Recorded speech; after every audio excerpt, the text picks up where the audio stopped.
probably shouldn't. Everyone is crazy. I would say at okay. Well, like as part of the, do we want people to get a pop up because Oh the yeah, event started? I forgot that that's how that worked. Yeah, I'm fine Yes. with that.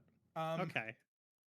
Let me. I'm Nobody's gonna let allowed them to that they type, by can't. the way. They can't type. I'm gonna let them type real quick, and if they make me regret it, they will be killed. I'm gonna increase the slow mode on the text channel quite a Yeah. lot. I'm gonna say you all have a 15-second slow mode now to start until you annoy us, in which case it gets much longer. No, after all this time, I've learned to trust you people. Don't make me regret it.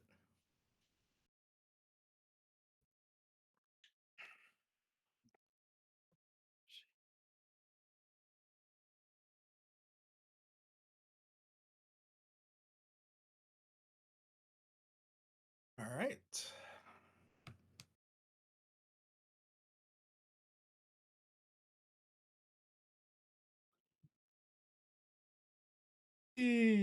Hooray. I'm now choosing to not look at the number.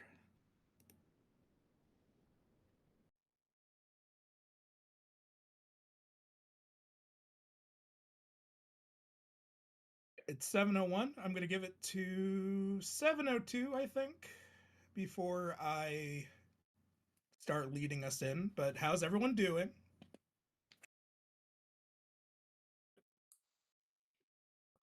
I'm doing pretty good. I'm not reading the chat, so I don't care about how they're doing, but I'm doing all right. Yeah, I'm going to also pop this in announcements real quick. Yep. Because actually, I guess this is technically an update. That's true.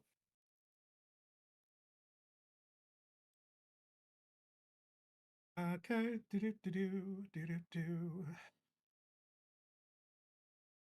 Do-do-do-do-do-do-do. Da-da-ba-ba-bow.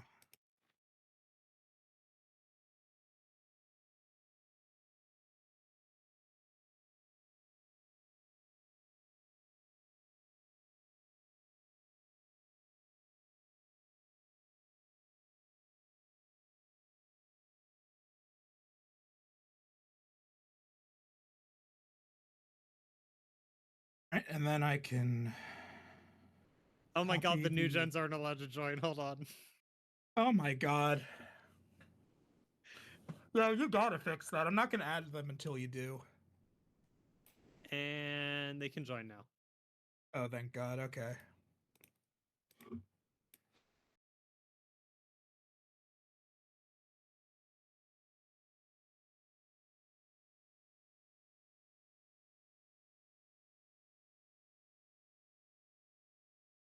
Okay, let me.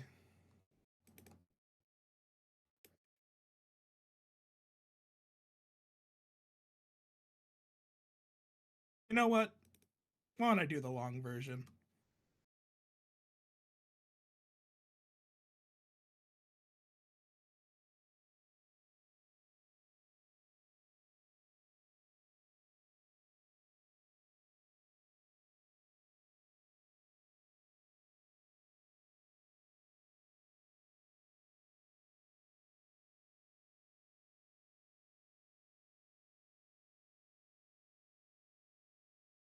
Fuck.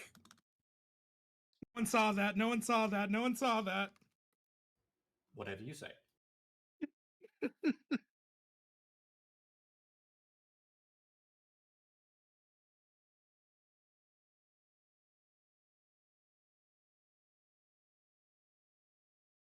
one saw that. No one saw that. Nobody saw that. No one saw that.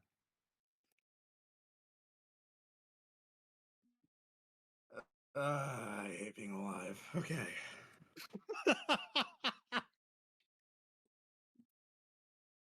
I'm sorry, Mr. President. Do you need to talk? No, I don't.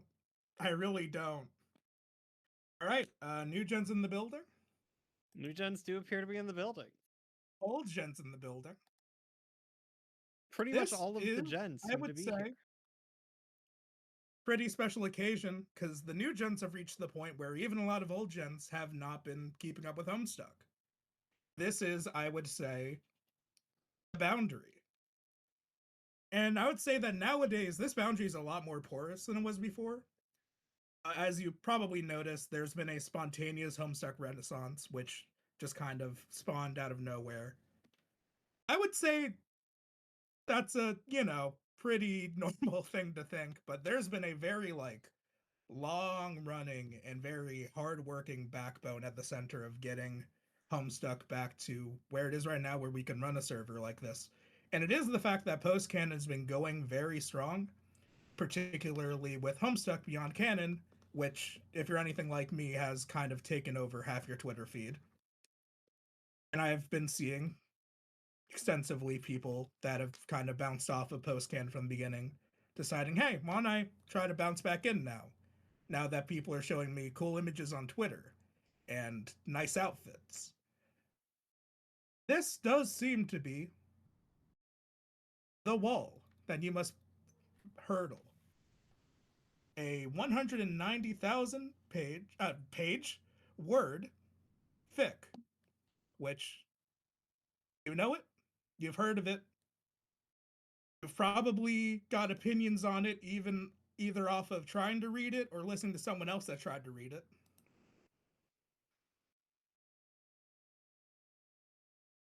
So for any of you that have decided, old gen or new gen, I want to give this post-canon shit a try, sincerely, not only do I thank you, but I also welcome you to the party.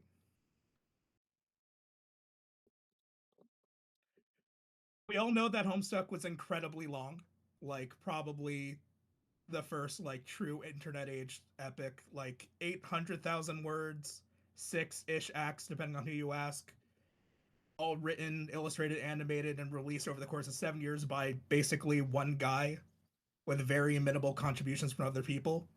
What we're getting into now, this period of Homestuck, is not that.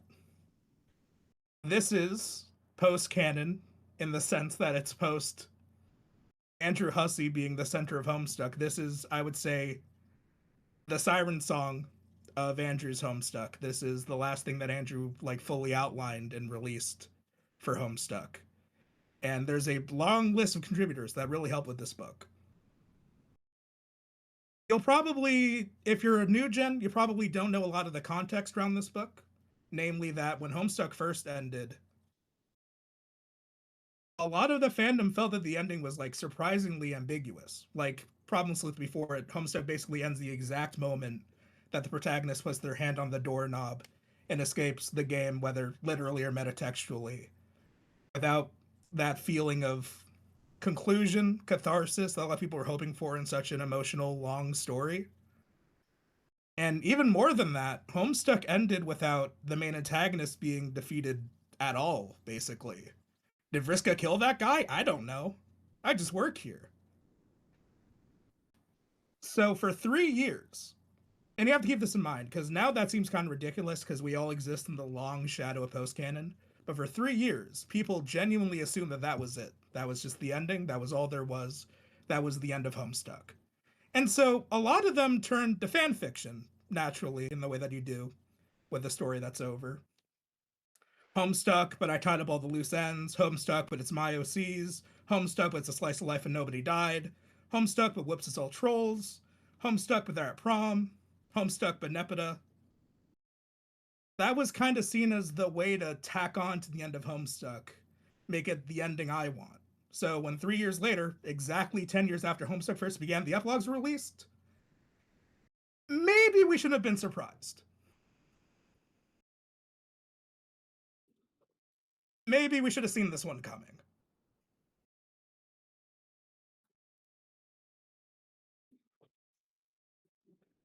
Welcome to the Homestuck Epilogues, baby. This is possibly one of the bigger swings that anyone on Earth has ever done. As you can see here, there are a considerable amount of contributors to this baby. I found out recently that one of the... Yeah, come on. This is a lot of people.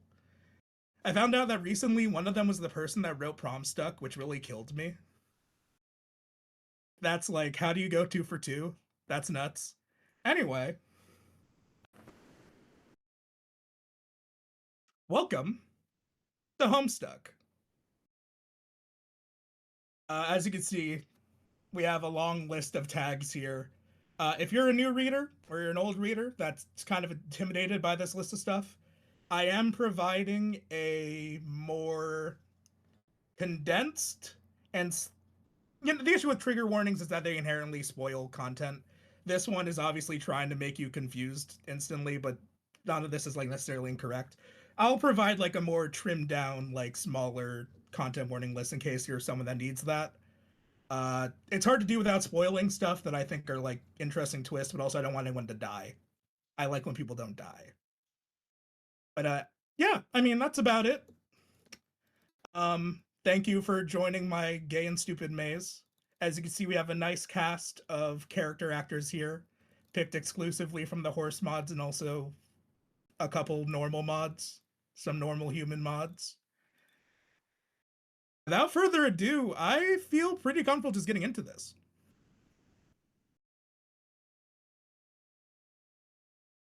Let's hear it in the chat, baby. Woo! Ahem, ahim him. Let's crack in. It starts with a crack. Everything else rises up from that like steam. A trembling thread that cuts through space in jagged lines, splintering the void into razor-sharp shards of putrefying leptons and quarks, popping apart like raw eggs in the microwave. It's coming undone at the subatomic level, from the bottom up, from the inside out. From the top down, it looks like the eye of a storm, a black hole so supermassive that it spans the width of eternity. It turns infinity into something as thin and fragile as cellophane, shreds it of its dimensions, a piece of paper pinched together at either end, a hole poked through it. At the center of that hole, the edges could be heard fraying, pandemonium, as continuity buckles in the middle and the two ends come smashing together. Around the hole, ghosts scream. They claw at the dying borders of their dreams with fingernail-chipping desperation. They whip together like the wind, trailing the mutilated streaks of their hypothetical futures with them. It's a multifractal neon cyclone of primordial conclusion. A churning blender of hyperfinal, catastrophically terminal, overwhelmingly permanent double death. The screaming distorts and plunges low as it gets closer to the cavity. At the center, that distortion turns into an eerie music. That's where the cacophony ends. The shattering, the screaming, the squelching, the sounds of elemental particles being torn apart like string cheese shoved through a meat grinder, then dumped down a strangely melodious garbage disposal. It all returns to the same tonic dominant, matching pitch and tone, airing out the rebellious flats and sharps until the discordance becomes exquisite. A subharmonic symphony that can only be heard in the bones. At the dead center of the event, it is extremely quiet, a silence made of all the suffering that limitless sempiternity can hold, bleeding together until the prism turns into obsidian. It's too fast to comprehend, too black to behold without closing your eyes. Retreating to the back of your own eyelids is to seek the comfort of a familiar darkness. It's to reject an absolute tenebrosity so perfectly alien it threatens to rip humanity right out of your eye sockets. This is the end of everything. This is the end of Paradox Space. You wake up. Your name is June Egbert, and you have just had a terrible, deeply pretentious nightmare. You snap out of bed, soaked in sweat, your heart hammering like a fire alarm. It is just as you feared. You've been dreaming an anime again, and you have no idea what it can mean. Look outside just to make absolutely sure the world isn't ending. The sun is coming through your windows and bars a soft yellow. The only sound you hear from miles is the wind skimming the hollows of your neighbor's pipe homes. It's a normal day in the Salamander Village, which you refer to as the Salamander Village because the damn salamanders never bothered to give this village a name, you guess. Absolutely nothing of note has ever happened here in the history of the entire planet, which you would know because you've created it. Beside your pillow, your phone is vibrating. Rose is calling. The screen of your phone reads 9:30 a.m., April 13th, and also the number 46, which is about how many text messages your friend left you while you were sleeping. A bit excessive, even for her. Answer the phone. Since when are you known to operate your telephone? Since, I don't know, has it been that long since I called? I can't remember the last time. Nick and I. Hey, what's up? First of all, happy birthday. Oh, yeah, thanks. Fuck, I forgot. Am I correct in presuming this April 13th will be as uneventful as the last? Yeah, I don't want to do anything this year. I hope that's okay. Of course it's okay. It's your birthday after all. Rose? Yes.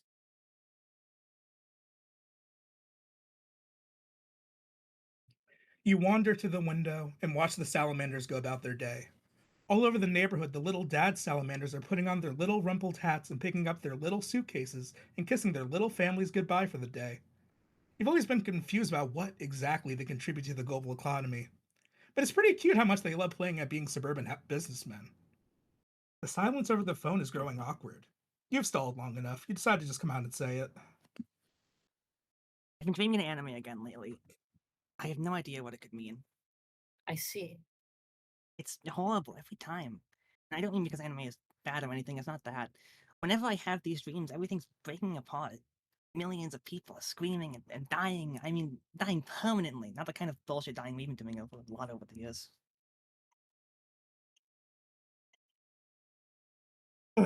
A couple yards over, a salamander blows an astounding spit bubble. Truly one for the books. Your eyes trace its meandering journey into the sky as you gather your thoughts.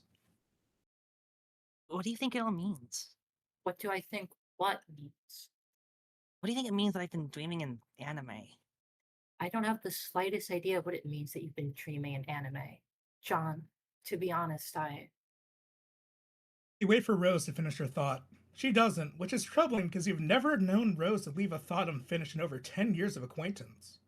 Suppose it's possible it may have happened one of the times she died? You wouldn't bet on it, though. Rose, are you okay? not exactly. What's wrong? I think my condition's been getting worse lately. Condition? It's why my message probably sounded urgent. You left 46 messages. Yes, they were all urgent. Oh. I don't think I can wait much longer before telling you. I held out for as long as I could. I figured your birthday was as good a time as any to let you know. Let me know what? It's crept up on me these last couple of years, gradually enough to ignore as it was happening, but I can't anymore. Lately, the visions have been overwhelming. Visions? John, I have terrible headaches these days. Talking on the phone doesn't help at all. Would you mind flying to my apartment so we can continue in person? Oh, yeah, you mean now? Yes, now is the time. I've put it off long enough. You move the phone away from your ear and assume an expression you haven't practiced in years. It's the look of a man who actually has something to do. Holding the phone directly in front of your face, you speak into the receiver. Okay, I'm on my way. Bye, Rose. As you hang up the phone, a familiar feeling settles over you. A feeling of standing? Testing. Okay. Standing and being alone in your bedroom as a young man on your birthday. You swear you felt this feeling before. It's almost like a young man stands alone in his bedroom. It just so happens that today, the 13th of April, is this young man's birthday. As though it was 23 years ago when he was given life, and 10 years ago when he was given a name. It feels like it is only today that he'll begin to understand what all of that means. That young man is you, June Egbert. What will you do? Chapter 2. When you arrive at Rose's apartment, you find her asleep on the couch. You slide the balcony door open, quietly. Rose? What is it? Is it Her real? eyes flutter open. She looks like a ghost, and not the kind of ghost that looks and acts exactly like an alive person. How long have I been sleeping? I don't know. I just got here. Are you okay? I'll be fine. That looks like a lot of pills you're taking there. Yeah. It's not what you're thinking, though. Well, what am I thinking? These are controlled substances that have been prescribed by a legitimate doctor to ease the symptoms of my condition. I am using them only as instructed, Okay. so there's nothing to worry about. But you said you have a condition. Isn't that bad? You watch her rise in stages. Her arm is trembling where she's bracing it on the couch. Oh, yes. The condition itself is not ideal, obviously. And perhaps it does constitute something to worry about in the context of a different conversation. All I'm trying to say is, I'm not backsliding, if that's what you're wondering. You spend several pregnant moments saying nothing at all in response to this. You examine Rose's supine, languid form on the couch, optimistic that she will continue speaking any moment now. I struggled with substance abuse for a while years ago. Remember? Rose, Jesus, I wasn't going to accuse you of being a drug addict. I didn't fly over here to give you an intervention. It sounded like you had some important stuff to tell me, and the fact that you also seem to be sick is more than a little alarming. I wouldn't say I'm sick. Just having spectacularly debilitating headaches as a result of my visions becoming more frequent. Oh, yeah. What are these visions you're having? I'm a seer of light, John. I know. So, you mean like your standard psychic visions about the future and stuff? What's going to happen? Should we be worried? It doesn't technically pertain to the future. Well, not our future. My abilities have broadened considerably beyond their previous horizon. They shed light on many unseen events. Past, present, future, and realities and frames of reference that have no intersection with ours at all. It seems to be an unfortunate side effect of God-tier abilities. They can advance at a rate beyond one's physical ability to keep up with. Fortunately, it doesn't seem to be happening to anyone other than me. Yeah, can't say I've noticed anything like that. Or improvement in my powers, for that matter. It's not about gaining additional power so much as the gradual dissolving of the boundaries between your own awareness and that of your many doomed selves who perish in other timelines. It's a slow and apparently rather uncomfortable accretion of knowledge. Perhaps I'm the only one to notice any change, since my aspect explicitly relates to knowledge. I guess that all makes sense. So, what are these visions showing you? Many things. They're quite disjointed and sometimes hard to rearrange into coherence. But in totality, I have pieced together a greater understanding of our present situation, all the events that led us here. You watch Rose stagger to her feet and across the apartment. At the kitchenette, she knocks back another pill with a practiced motion. No water. Her vacant stare drills into the countertop as she quietly waits for the medication to take effect.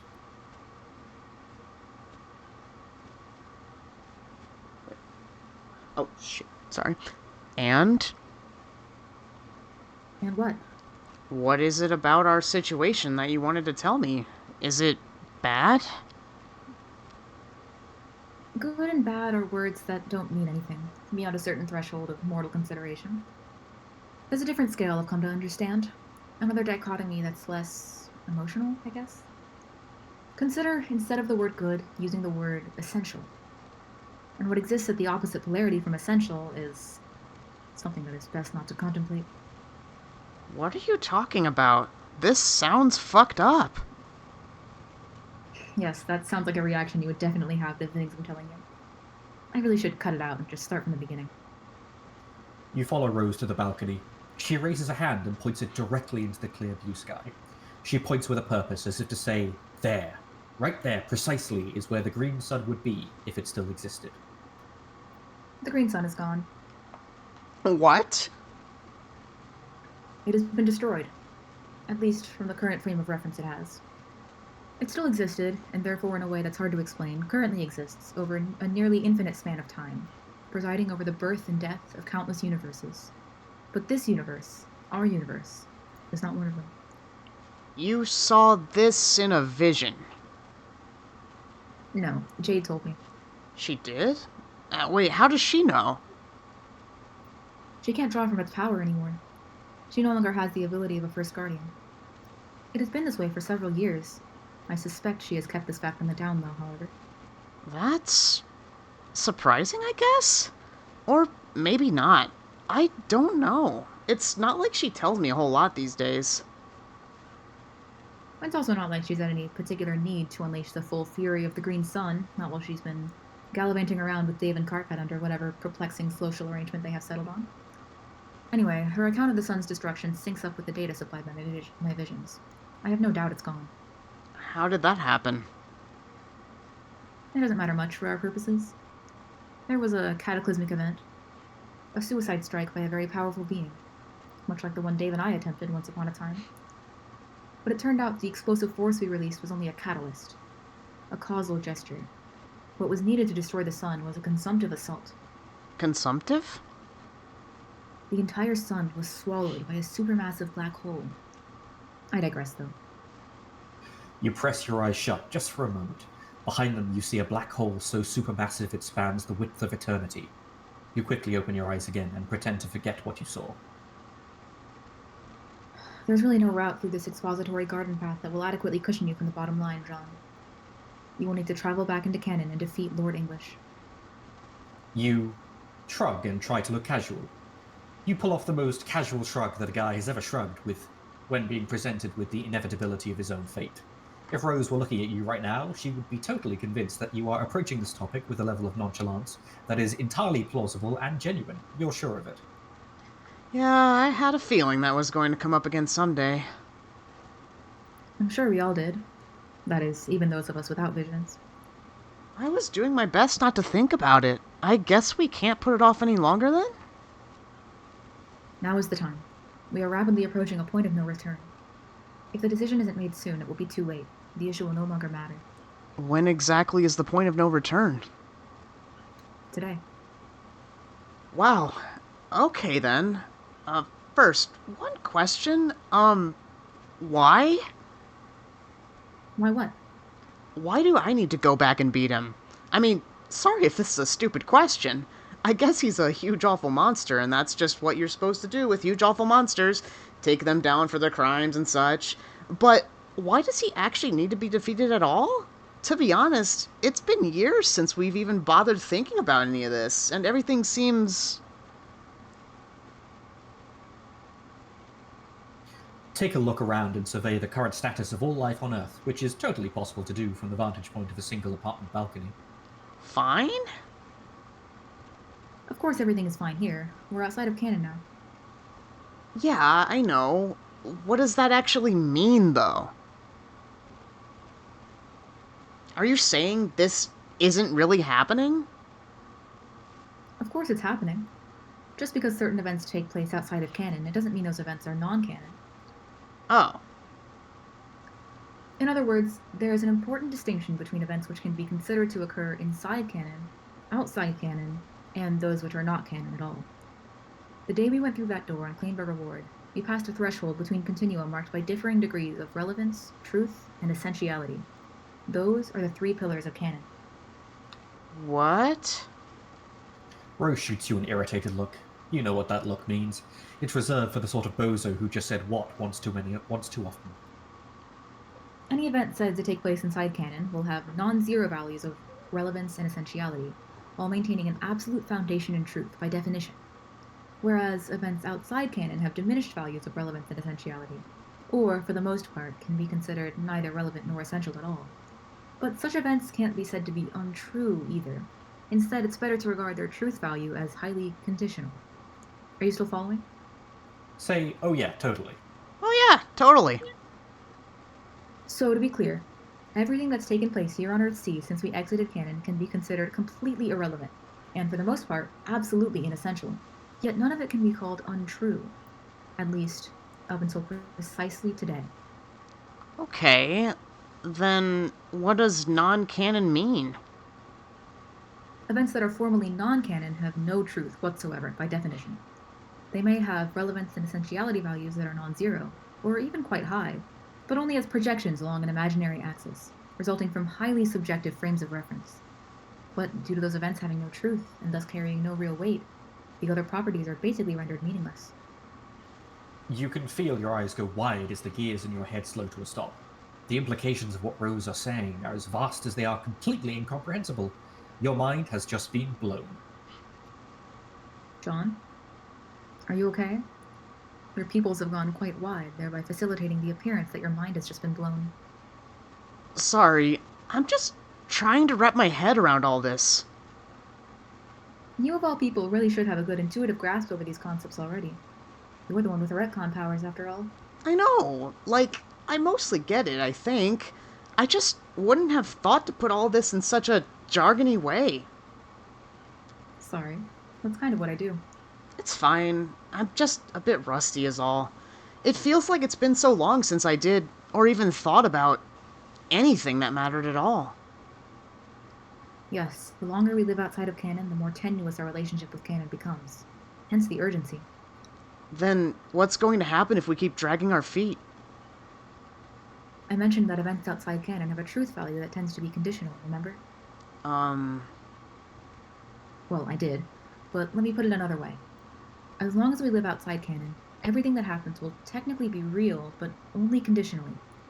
There are certain crucial events inside canon which must happen in order to continue to prop up the legitimacy of events here on Earthsea. And you specifically, John, have a responsibility to make sure those events take place. And I take it that means going back and killing Lord English? Yes. His defeat is the keystone to this entire continuity. Much like his life, in some sick way, governed the overall design of the bridge which that keystone was holding up. But without it, all of this falls apart.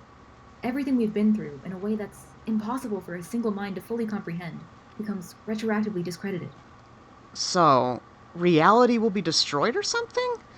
Hasn't that already sort of happened? I mean, when all the black space started cracking? No, this consequence isn't physical, or even a disruption of the timeline. It's more of a conceptual unraveling. If you miss the chance to authenticate canon events, something will take place that's a bit difficult to describe, but I've encountered a term for it. It's called dissipation. Like a notional fading. As if something, somewhere, is undergoing a process of forgetting, and we are what is being forgotten. All ideas, people in their full potentialities, possible outcomes and their specific unfolding, all these things live inside conscious frameworks.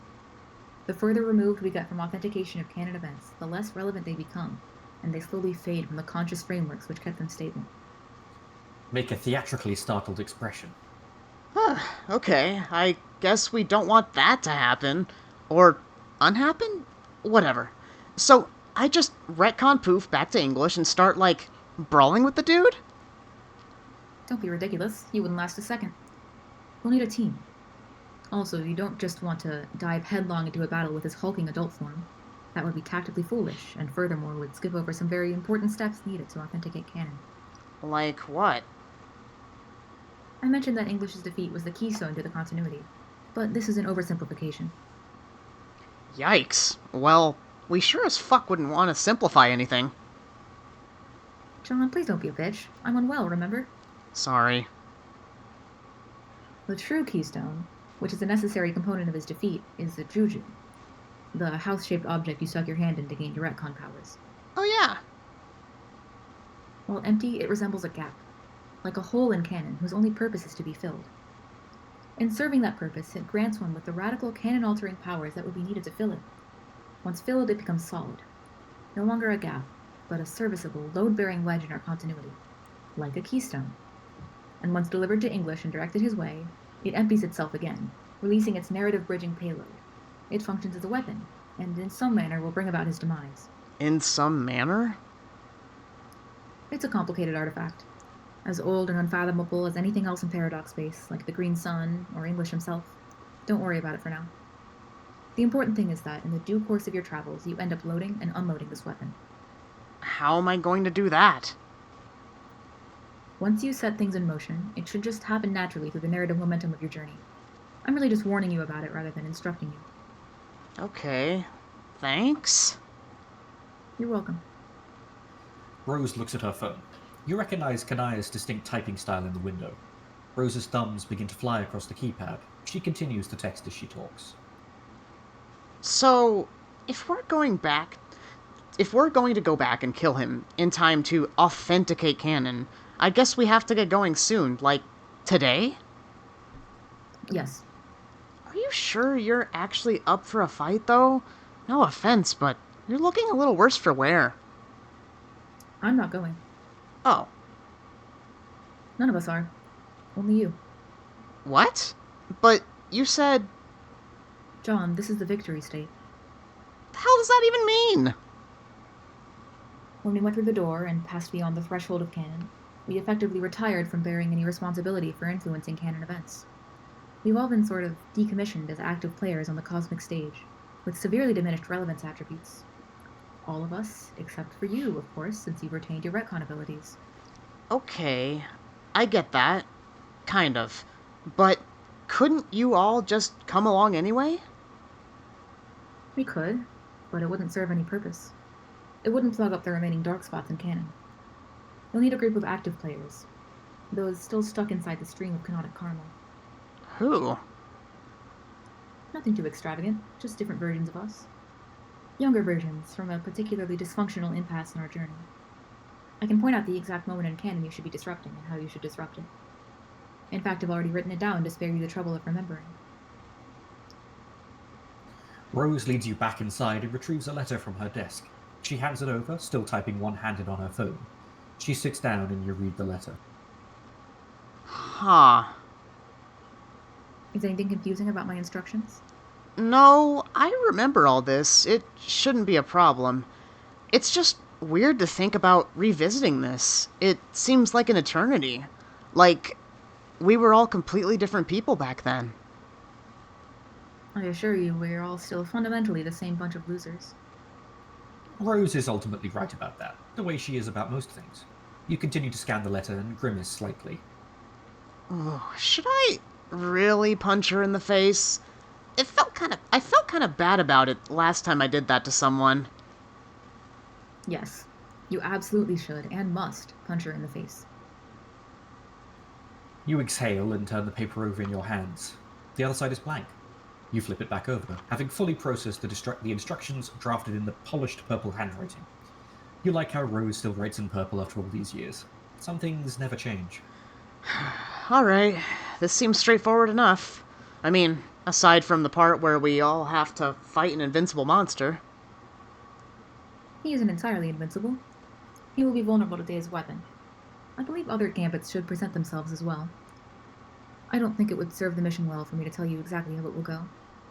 But at least I can offer this bit of encouragement. If you follow my instructions, English will be defeated. It is an absolutely essential outcome. And essential, if you'll remember, is the word we should be using instead of good. I see you're advising we go after him when he's young. I guess that makes sense. Go get him before he gets all big and strong? Like, kind of a surprise attack? Sure. That dude sucks. He was taunting me a while back, like, I think he wants me to come fight him? Anyway, I just ignored him, obviously, because I'm not a stupid idiot. But I guess today will be his lucky day. You take a seat next to Rose on the couch. Examine your friend. Her eyes are closed and her hands are folded in her lap. She's not asleep, but she looks wasted, like all the life in her has been sucked out through a straw, like she's insubstantial. When you were kids, you always thought that Rose Lalonde had all the answers, that she could fix any problem with a wall of text and a witty rejoinder. You guess that much about her hasn't changed. She's still trying to solve the problems you all left behind. You can't believe how sick she looks. How did this happen to her? I should probably get going and let you rest. We can talk all about it when I get back. I'll fill you in how it went. Hopefully you'll be feeling better by then. Oh. Yeah. Is something wrong? Rose opens her eyes and looks at you, but she says nothing. Just looks. I'm not scared, if that's what you're worried about. You already said we're going to defeat him, so nothing to fret over, right? Yes. You... Something flickers through her eyes, almost too quick to catch. When she smiles at you, it's warm and sincere. You're going to do great. Rose slides her arms around you. After a while, she releases you from the embrace and gets up to fetch her a bottle of pills. She pauses at the bedroom door to look at you one more time. Goodbye, John. She closes the door behind her. Look at the letter. You run your thumbs along the edge of the paper. Is this really it? One hug from Rose and you're off to face your destiny? The instructions in the letter are clear, but you aren't sure precisely what to do next. Inertia and indecision keep your feet planted firmly in the carpet. Then, as if directly answering your quandary, your phone buzzes in your pocket. It's a text from Roxy. Read text. It sounds important. You get up to go without even thinking about it. You exit through the sliding glass door and leave it open behind you. It's a beautiful day in the Carapace Kingdom. just like it was in the human kingdom, and just like it was in Salamander Village. For whatever faults this paradise you created might have, you sure don't hear many complaints about the weather. You're sitting with Roxy and Calliope on a giant chessboard patterned tablecloth. It's a nice touch, you think. But if you spend any time shopping in the Carapace Kingdom, you'd know most things you can buy are chess themed. Friendly Carapacians go about their day around you, passing through the park with their eyes politely averted as they pretend not to notice that free celebrities are having lunch in the grass nearby. It's extra polite of them, because you and Roxy are having a very personal conversation. She looked alright, mostly just tired. At least she seemed to have enough energy to babble at length about philosophical gibberish and things about canon and such. Lamal. Guess she filled you in on all the ultimate self junk then? The what? The shit where she starts knowing and feeling bad? Oh, that's not the term she used. She just kept describing it as a condition. You haven't been feeling anything like that, right? What? Getting to know my ultimate self? Yeah? Man, I barely got a hold of my basic ass self. Yeah, she said she was the only one going through this that she knew of. Or Rose. At least all that medication seems to be helping her sort of functional, keeping her sort of functional. Roxy gives you a serious sidelong glance. Remember that whole totally unprovoked spiel Rose gave you about substance abuse? She said it wasn't like that. I mean, she said it was under control. Well, what the fuck do I know? The only illicit substance I've ever done is lick that stupid trickster lollipop. Never again. Yeah, whatever. Can't say it's much my business anymore. Rose and I aren't as close as we used to be. You nodded, sort of knowingly, because you're thinking about how you hadn't talked to Rose in ages either. Roxy gives you a quizzical look, but you turn away before she can draw meaning from it. Miriam's been keeping her real busy since they got hitched. They both vanished down in the brooding caverns, and that was pretty much that. Only since she got sick and spent more time at home did we start talking again. It's been great, but our conversations have been a little upsetting.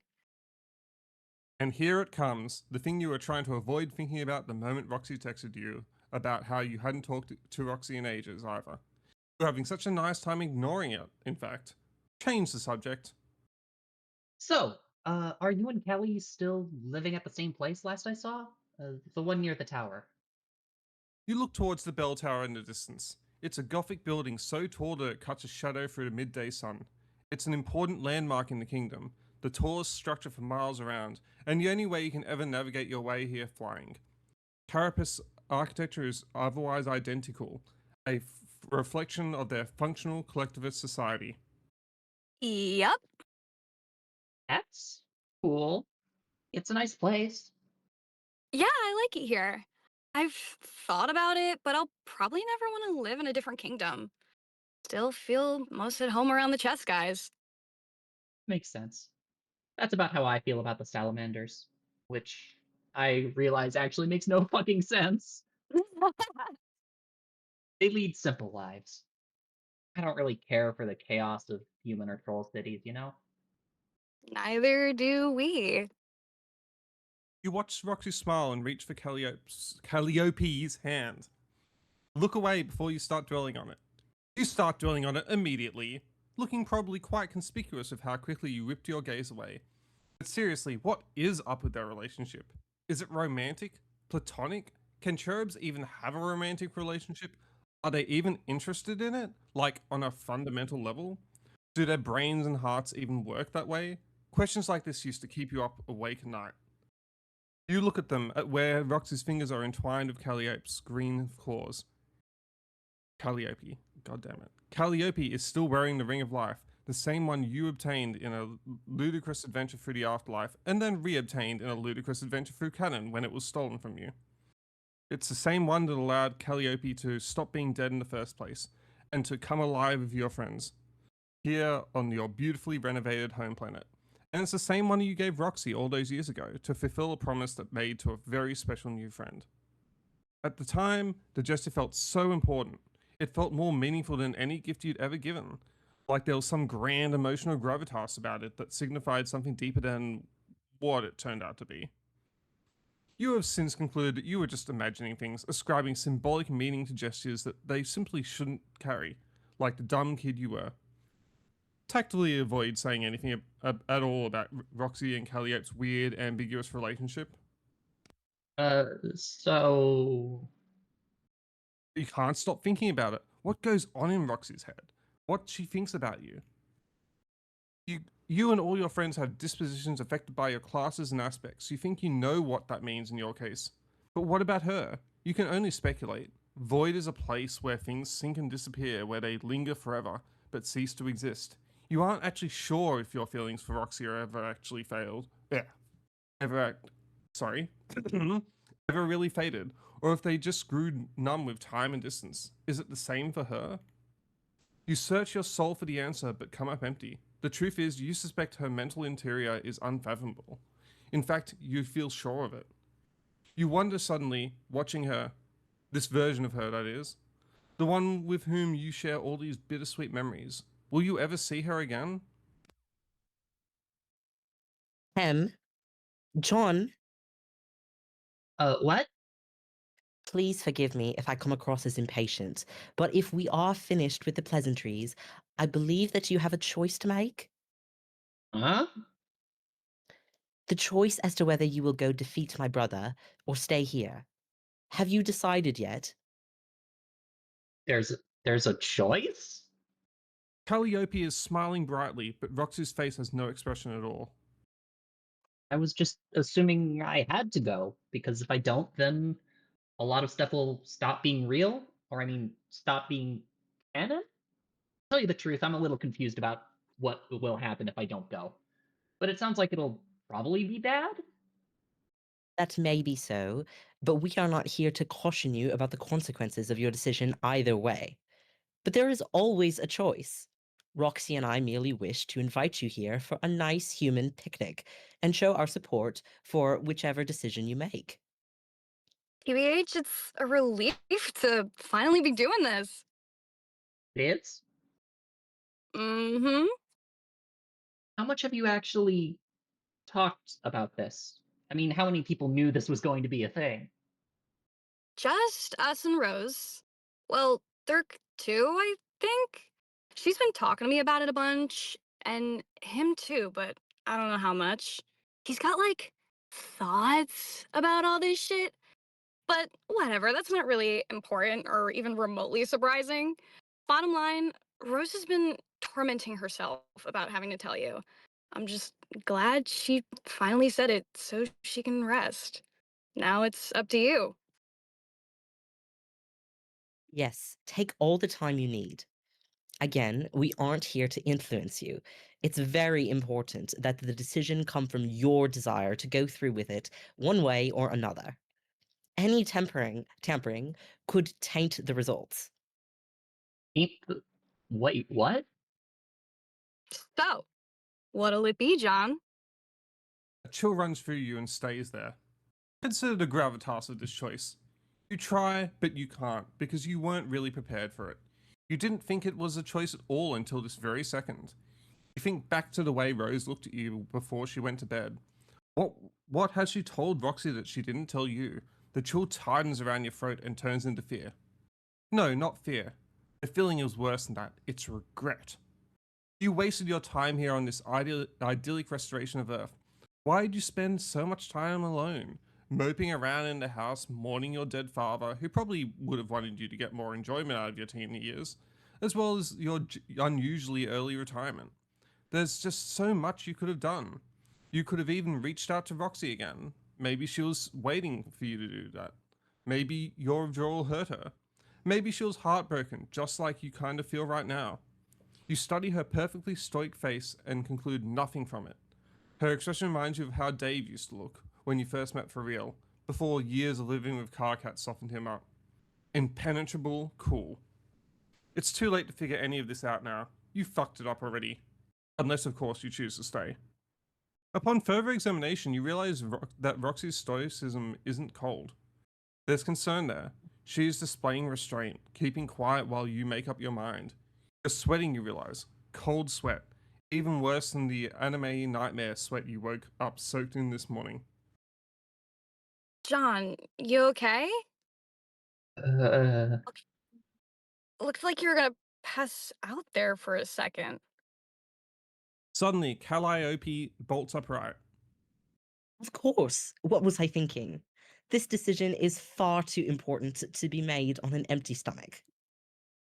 She fetches the picnic basket, which naturally has been sitting there on the tablecloth since the moment you arrived.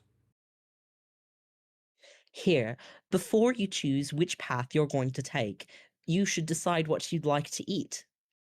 I have packed a wide variety of provisions, easily enough to satisfy even the most ravenous picnic goer's appetite.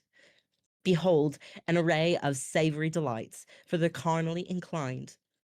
Or perhaps something for your sweet tooth, if a lust for treats is what stokes your desire. Calliope produces 2 dishes from the basket and begins gingerly unwrapping them. You wonder, in fact, that there's something almost dramatic about it. Like the opening theme to that boring sci-fi movie with the monolith and the bone-throwing monkeys that should be playing as she peels away that cheesecloth. Sorry, I messed up that. On one plate is a pile of meat, rare, almost bleeding cuts from animals you can't identify. The other plate holds a generous heap of colourful, exotic-looking candy. You scoot to the side and peek into the basket to see if there's anything else. There's a book in there, but no more food. This is all there is. Contemplate your lunch. You put a finger to your lips and focus on the food with great intensity. You stop fretting about choices and heartbreak and eternity and Lord English. Your entire world narrows to a single point of light as you are utterly consumed by the overbearing decision about which of these absurd meals to have for lunch. Meat or candy? Meat or candy? The 2 possibilities pinball around your skull. Meat or candy? It's a tough choice. On any other day, you might be inclined to simply follow the whims of your cravings, but no clear victor surges to the forefront of your mind. Either option offers a tempting means of sustenance. You know the meat will be rich and filling, and if you're being honest with yourself, you haven't had the most robust diet of late. You didn't even have breakfast. It's probably a good idea to eat something resembling a real meal for once. But you're no stranger to Calliope's tastes, as far as carnivorous comestibles are concerned. You know every cut on that plate is rare to the core. It'll fill your mouth to bursting with juice, lie heavy in your stomach for hours to come as your body works to break down all the nutritious protein and fat. It might be tough to chew, it might be even tougher to swallow. Maybe candy is the better choice for a picnic like this. Something that will go down easy and fill you with bright energy as you pass the time with your friends. You know you need to just let yourself go sometimes and stop worrying so much about what other people expect of you, or even what you expect of you. It's not a bad thing to enjoy yourself just for the sake of pleasure. But eat too much, and all that sweetness could make you sick. Roxy and Calliope glance at each other in confusion as you deliberate over what to eat. You suppose it's taking you a while to choose, but each dish is appealing enough in certain ways. Each has its potential dietary drawbacks. You don't want to make a decision you can't stomach. Meat or candy, John? Meat or candy? You release your breath when you realize you've been holding it. You're being ridiculous. What's the sense of fussing over lunch? In the end, it really doesn't matter. Whatever you choose, it'll all be flushed down the toilet tomorrow. Just go with your gut. Don't sweat the small stuff. There are more important things out there to fuck yourself up over.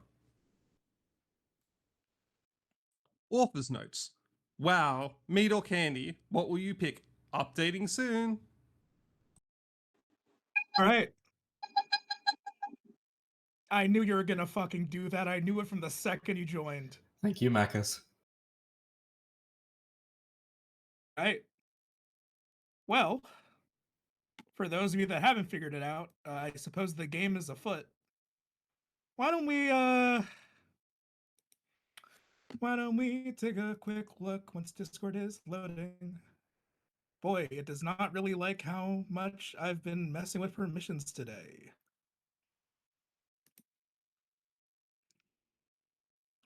First of all, everyone give a round of applause to all of our wonderful performers. Clap as hard as you can, as loud as you can, for as long as you can.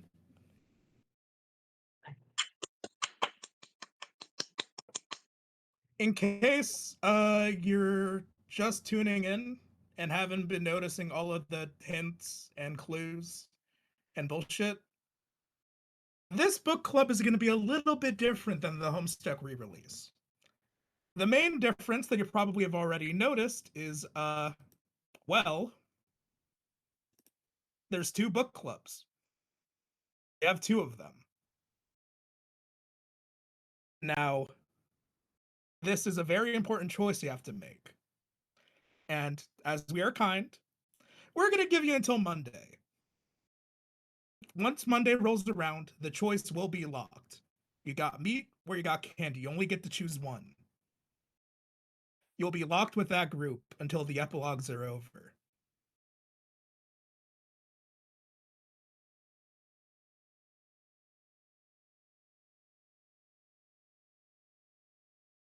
Now, you all get to be early adopters, etc., etc. I'm going to go ahead and I'm going to do a quick ping in the Epilogues Book Club to let everyone know to join. That in mind, if the mods could please watch those chats to make sure. Again, reiterating, we have a 0 tolerance spoiler policy, but that in mind,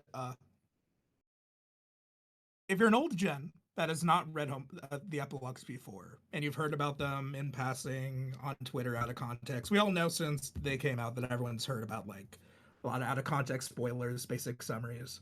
I do actually recommend joining. As long as you don't spoil what's coming down the line in the epilogues, you're allowed to be there, you're allowed to read it for the first time with the new gens. If you spoil people in any, we're gonna nuke you from orbit. But if you're there, you haven't read the epilogues before, you're free to chill. Similar to the re-release, we're only going to be assigning chapters on weekdays, so that gives the weekend for everyone to catch up if need be. Yeah, I'm stalling this ping. Let's get into it. I'm also gonna do myself a favor, and I'm gonna give the gist of that also here.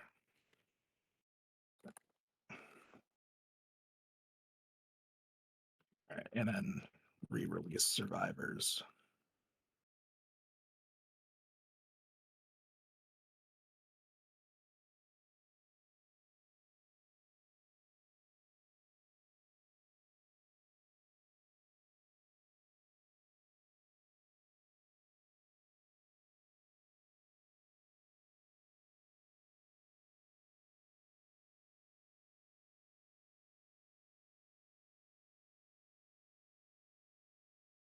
I love typing a message live on stream.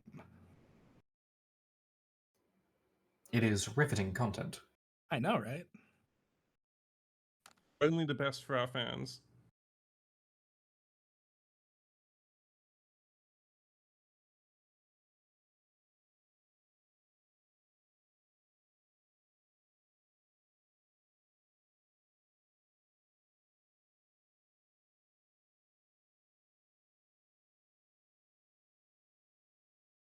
All right, right now it does actually seem pretty evenly split.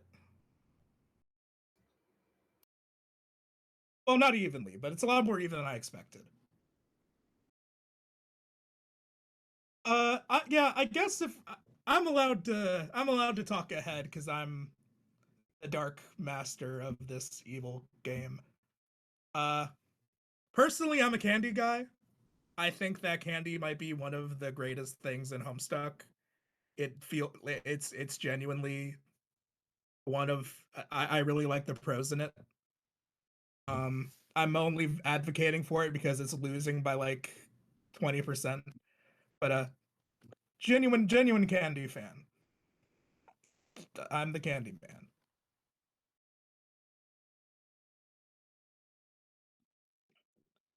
All right.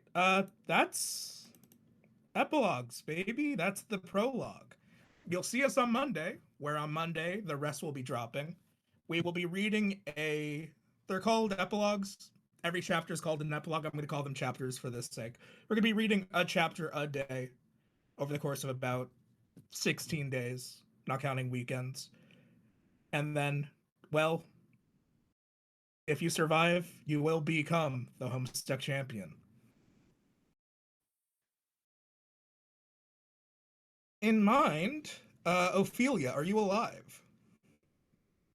You have until Monday to choose. On Monday, in the morning probably, I am going to lock it down. You will not be able to switch your role anymore. Hello. Hi.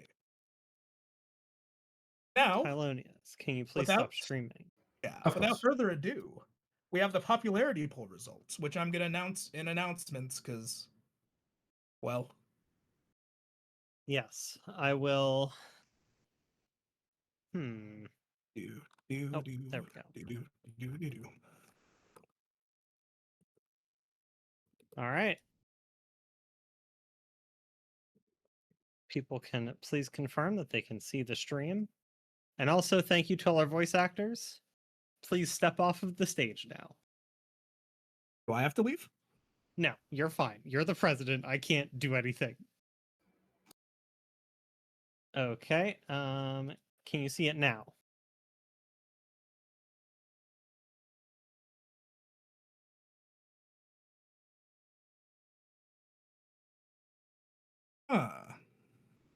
Okay, they can't see it for some reason.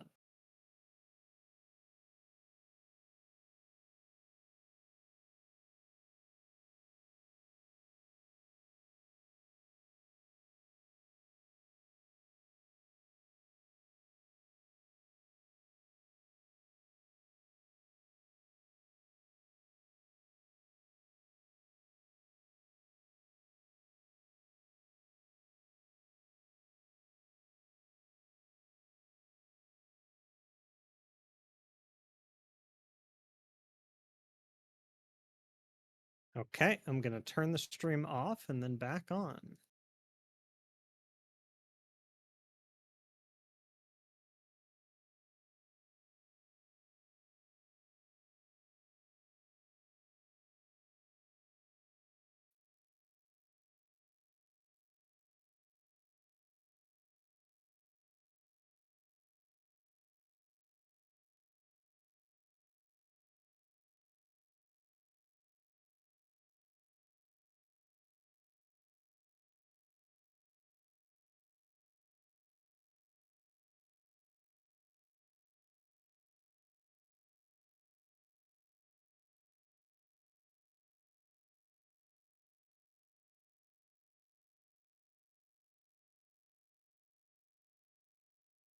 All right, I'm going to give everybody just another moment to get on in here. Yes, to respond to the chat, these are the results of the popularity poll that we put out when the re-release ended.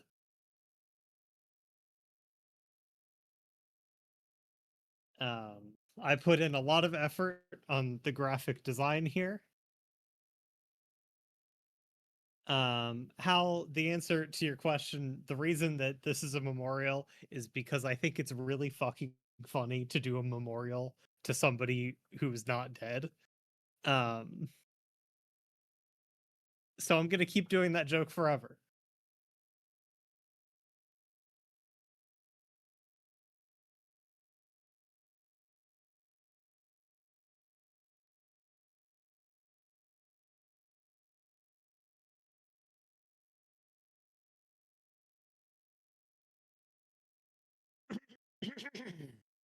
All right.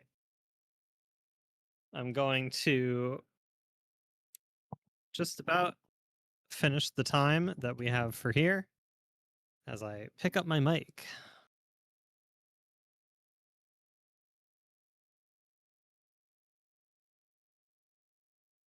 So we can have a little bit of fun. I'm not going to do that for the entire rest of the stream. I'm sorry.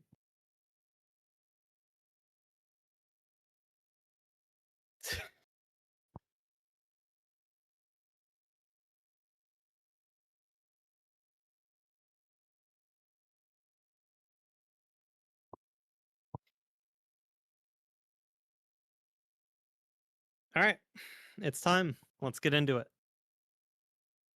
So, for this, we created two different polls. We made one that was just for the new gens, and we made one for everybody else. So in the new gen poll, we had 479 people with the new gen role, and 91 of those people actually responded to the poll. So we got about a 19% response rate on that one, which is pretty good. In regards to the old gen poll, we got 3,166 responses out of, at the time I did this, 33,363 members in the server at the time that I made this PowerPoint, which maths out to about a 9.5% response rate, which is pretty good. It's not the best poll response rate I've ever seen in the world, but you know what? I'm really thankful for all of you to do this. Getting this many responses was really amazing for me. My personal dream goal was 1,000 responses, and we blew through that at the first day. Thank you, Credia, for putting Dirk number 1. So without further ado, let's just get right on into it. We are going to begin with the new gen results. So the format we're going to do for this one is, with the old gens, I was going to list out the lowest rated characters first, and then the top 8.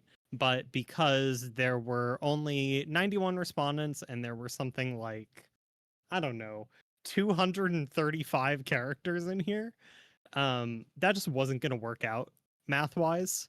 So we're just skipping the bottom 8 for the new gens, and we're just going to go straight on to the top 8. So let's get into it.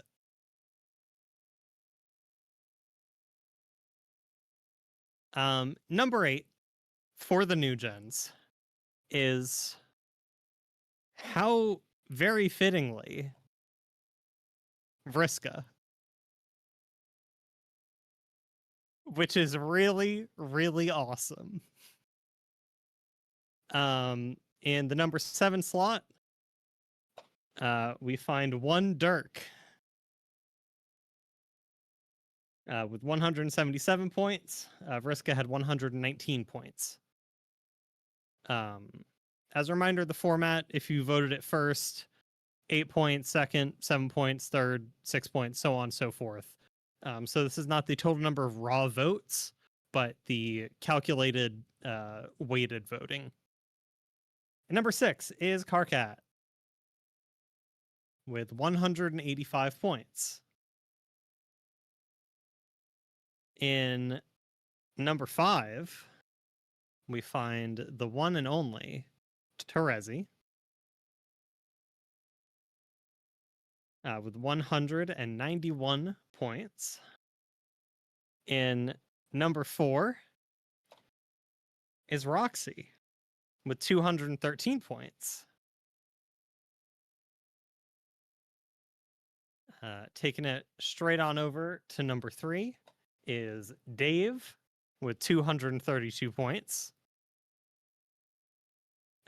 In beautiful second place, we find Jean with 256 points. And number 1, the most popular character in Homestuck to the new gens is Jade with 266 points, beating John by a beautiful 10.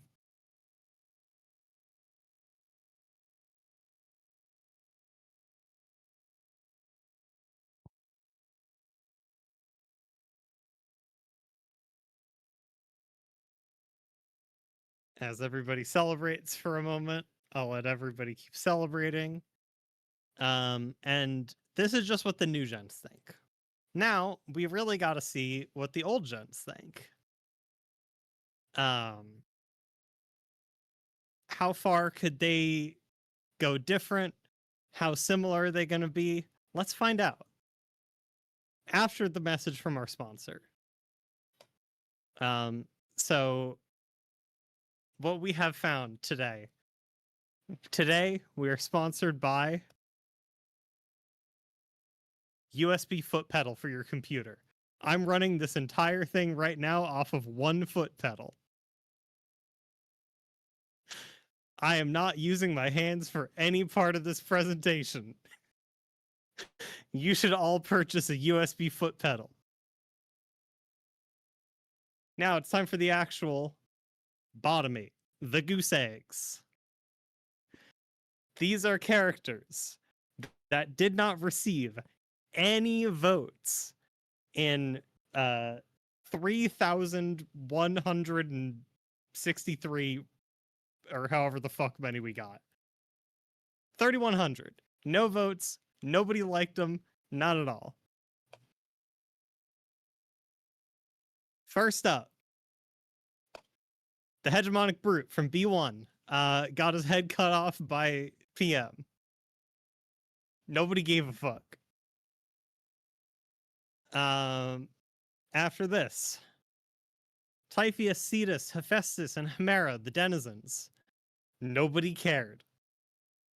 Nobody cared about them at all. A couple denizens, Echidna got votes, Yaldabaoth got votes, Abraxas got votes. Nobody cared about Typhoeus at all.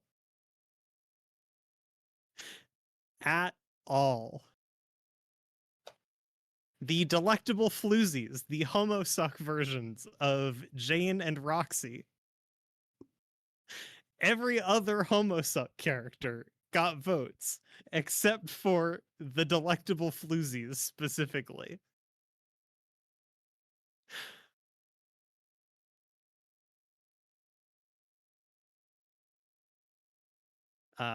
His Honorable Tyranny.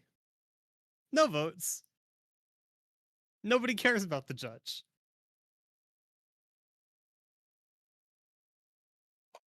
Well pressed attire, too busy for this. One dapper black shell, finery fiend, chuffed about duds, and want more socks. Received no votes. These are the serious business co-workers of dads Crocker and Egbert. Some of them being carapations on Durst, and some of them being human men. Nobody cared about any of them. Axel 7174, Probster, Subject 17, and The Gum, the GameFAQs users, writing Spurb walkthroughs. Nobody voted for them. Nobody cared. And finally, the last character who received actually 0 votes in this entire thing is the hegemonic brute in the B2 universe who got his head immediately cut off by Dirk.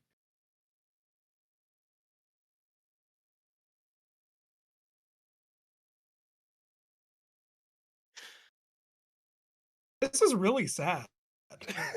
I know. This is not good. Every other Caribation got votes except for HB twice. Hearts Boxcars got votes. I mean, but Hearts not Boxcar's bit that guy's head off. That's true, and that's why he got votes. But Hedgehog Brute was passed over twice. It's so funny. It's so funny. I can't believe that happened. Anyway, on to the top 8. The numbers are going to go a lot higher because we had a lot more results here. So, the top 8 for the old gents. Number 8 is Dirk with 5,033 points. Number 7 is Vriska with 5,369 points. Nice. No one makes 69 jokes anymore. That's true. Number 6 is Jade with 5,656 points. Number 5 is Roxy with 6,114 points. Number 4 is Terezi with 6,226 points. Number 3 is John with 6,618 points. Number 2 is Carcat with 6,700 points exactly. And number 1 is the one and only Dave Schreider with 8,900 points. Over 2,000 more points than second place. And yes, as you've all immediately noticed, it's literally the exact same 8 characters that the new gens voted, just in a different order. I was expecting the results to be so crazily different, and yet they're not. It's the exact same 8 characters, just shuffled around. Well, while I have you guys hostage here, can I ask, why don't we fuck with Rose? Why don't we like Rose? Why do we not care about I don't know, Rose? and we'll get there. We'll get there in one moment. I have some interesting Rose is data the most points. insane Homestuck character. That's true. Rose has been threatening to kill herself since page 1. That's true. There's going to be a little bit more data, Mr. President, that I will be able to share with you on this. I'm getting mad. So now This server doesn't matter we to me move. anymore. Yeah, that's true. So now let's move on to the popularity metrics sorted by group. We're gonna do all of the kids first. So even if they didn't make the top 8, here's how they all shake out together. So here's all the kids. And you may be asking, where's Jane? Obviously, there's 8 of them. She comes in under Jake. Obviously, she's the best character. Like, I can't believe she's that low, but whatever, it's fine. No, she came in 9th. Jane came in 9th. You want to know who Jane lost to? You want to fucking know who Jane lost to of the kids? Fucking Sunglasses. I was in the fucking Homestuck group chat saying I was so mad at you for putting Little Hal on the fucking list, even though he's not a real character. That he fucking beat Jane by 200 points. He's Sunglasses. He's Get over Sunglasses. He's Sunglasses.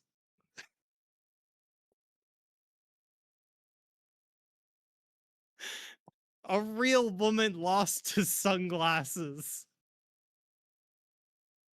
I can't stand all of you. I hate being alive. Continue the fucking PowerPoint. Here's all the A2 trolls. Carcat comes in first. Then every woman except Feferi in order. Followed by Solix, who is the most popular guy who isn't Carcat. Narrowly beating out Gamzee by only 7 points. Equius is only slightly more popular than Aridin. Couple 100-point gap between Aridin and Tavros, and then a 500-point drop between Tavros and Feferi. Jane slightly beating Feferi, proving that they are, at the end of the day, exactly the same character. So no one fucks with light players. Continue. Yep, everybody hates life players very badly. And then finally, the Dancestors. This made me crazy. Matuna is the most popular Dancestor? I guess. Awesome. That's kind of awesome, actually. Mina's in second. Okay, that makes sense. like Kankari's in third somehow. Arania coming up fourth. Mulin actually, unironically, got exactly 420 points somehow in a beautiful quirk of statistics. I can't believe that happened. Cronus made the top half of the list somehow. Latula, all the way I'd say he's down at more of a 9th. character What's than wrong Rogue. with all of you? Porim getting 11th place. So it happens. I think her historic relationship with Latula, them combined, you know, it all sets up. And Rufio, nobody liked him enough to get him out of double-digit points, which is really funny If to we me. ask Dante Bosco really nicely, he could be the 100th vote. That's true. I love the implication that Dante Bosco would put Rufio at 8th. Because Maybe. yes, this is points. This is not raw votes. But speaking There's of, other characters. there are other characters. Let's get into a more complete breakdown of the actual results. So this first row is the number of raw votes the character gets, followed by their actual weighted score after doing all of the fancy math, and then how often a certain character was the first place vote, the second place vote, the third place vote, etc., etc. So my interesting Rose lore is that in both cases, Rose cracked the top 8 in terms of raw number of votes. However, was beaten out every single time once the numbers were actually weighted. In regards to the old gens, Vriska is the character most commonly listed as the 8th most popular character, which makes sense. In all of these, I think Rose came in like 9th or 10th in the full list. But yeah, to people asking, I'm going to be like compiling and releasing all of this data nice style. So you'll get all of this to play around with as you wish. But these are just interesting things I like to point out at. So beyond this, I used the help of our wonderful stable boy girls. I DM'd them. I said, I have paperwork for you to do. And they were all very excited. And then Fazzy did all the work.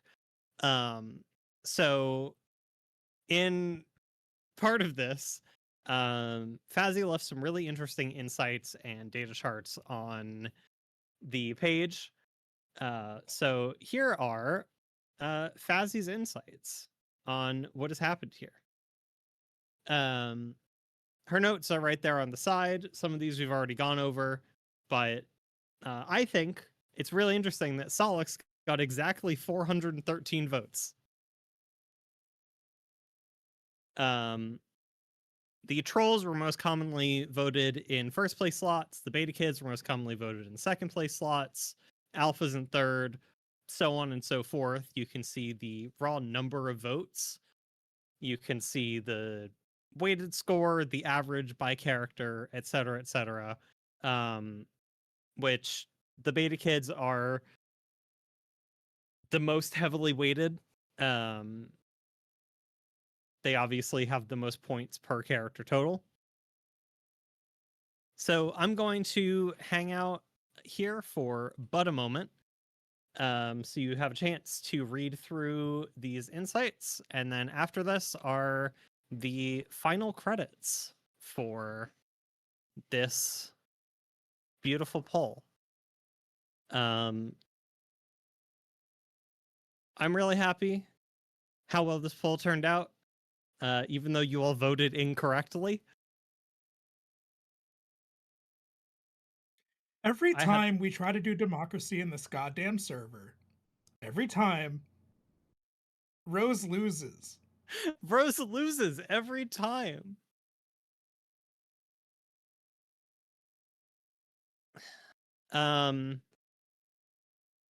once we are done with the epilogues, we'll find a good time to do a second larger popularity poll. Once we can actually start including all of the post-canon characters. So I hope you are excited to have another one that is like way, way longer. It's gonna be really funny. Yeah. Part of me kind of wants to do like an in-person survey at the 413 event. 413. Well, it's not even. Oh, on that would be really 413. fun. 411, New York City. Come, I'll probably be doing survey work with a clipboard, live, in person. Yay. Find the president. So yeah, find me. Yeah. All right. And now it is time for the credits. Hello, everybody! Let me tell you about Homestuck.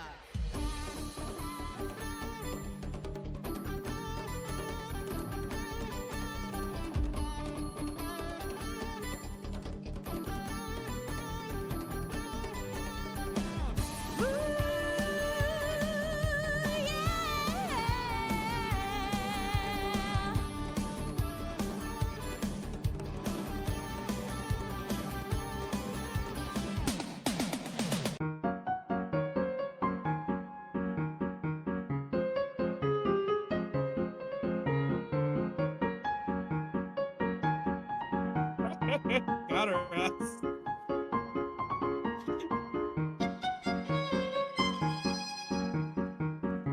I wasn't going to put one in originally, but then everybody expected me to.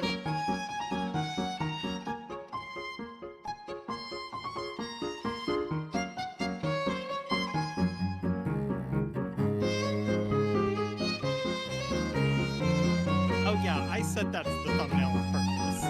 That's what they call a double fake out.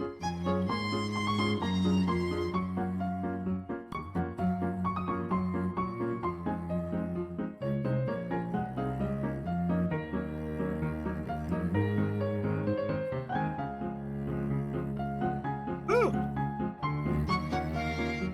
So yeah, a quick recap. We're reading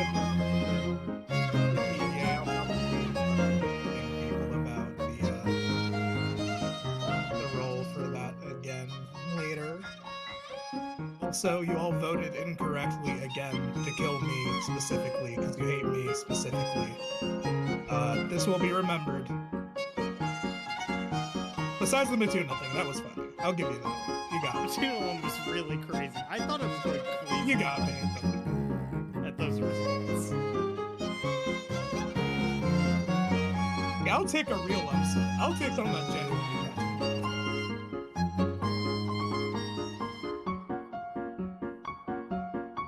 This is what happens when you don't Pokemon Go to the polls. I can't believe I'm making that That's joke true. in 2026, but it is what it is. Is that Nick Timmy? That's not good. That's not good. That's not good. Wow.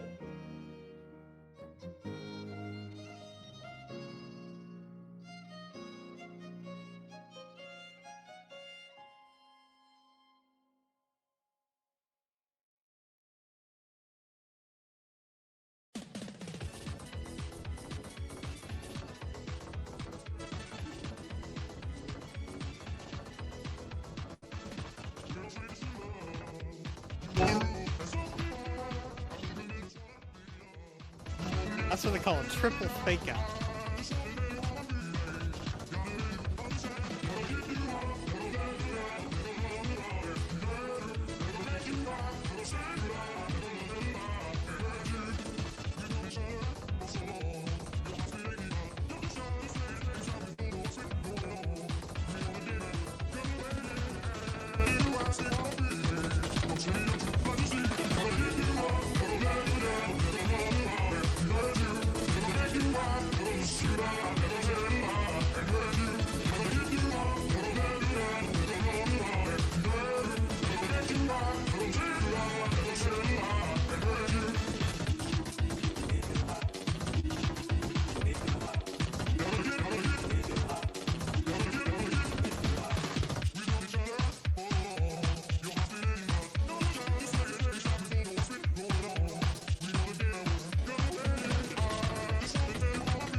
Yes, we're allowed to send mail-in votes. And that's all I have for you. Thank you all Well, for your this was- participation in the poll. Yeah. Thanks also everyone for coming. Welcome to the bullshit zone. Vibri has been very politely, very nicely, and very kindly taking the reins on all the Homestuck re-release stuff, which has been a real labor of love for so many people. And now that finally we get to Homestuck.com's back up, we can read Homestuck again on the internet. That's pretty cool. We're now entering into the great unknown. The great unknown, of course, being now there's a whole bunch of other shit that's going on, such as a bunch of video games and a web comic, which is still chugging along. I think by the time we're done with the Epilogues book club, it'll actually be the end of the hiatus that they're on. Probably even before that. There's a lot to look forward to in the future. It's gonna get, I don't want to say weirder. It's gonna get broader. Right? Oh, I got disconnected by God. That's cool. Yeah, as we exit the cave of Vibri being able to ask Andrew any of the questions directly and go into the part where there's active spoilers and things that people don't know, expect things to get stranger and cagier. Expect to be psychologically tormented by me and others. This is the fun thing about Homestuck Renaissance. There's a comic that's going on right now that's going to be going on for quite some time, and no one knows where it's going. And if you're anything like me, you've been seeing it pop up way, way more on your social media feeds and such. And I've been noticing all the the FOMO of what the hell happens to Beyond Canon. Well, here is your chance to find out. And when we do the next popularity poll, Rose better be 5 ranks higher, or else his entire server is being deleted. I don't care anymore. That's true. I don't. We all die. Let me check what position Rose was in. In this one, Rose came in 9th on the old Gen poll.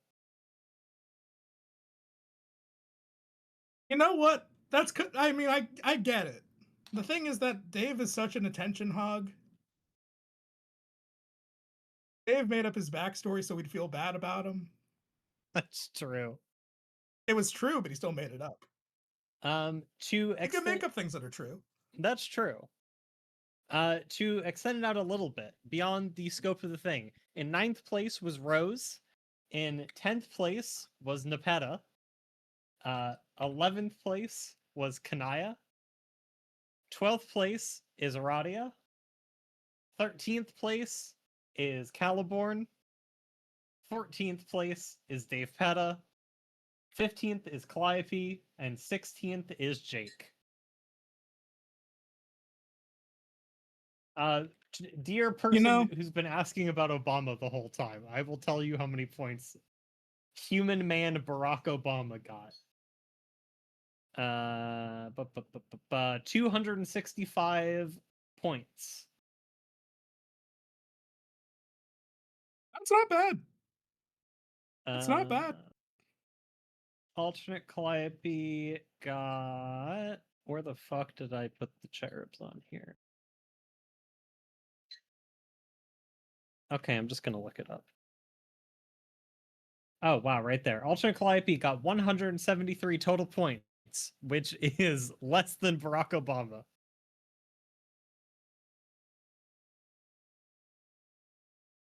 We'll learn. Parentheses Vriska earned 641 total points.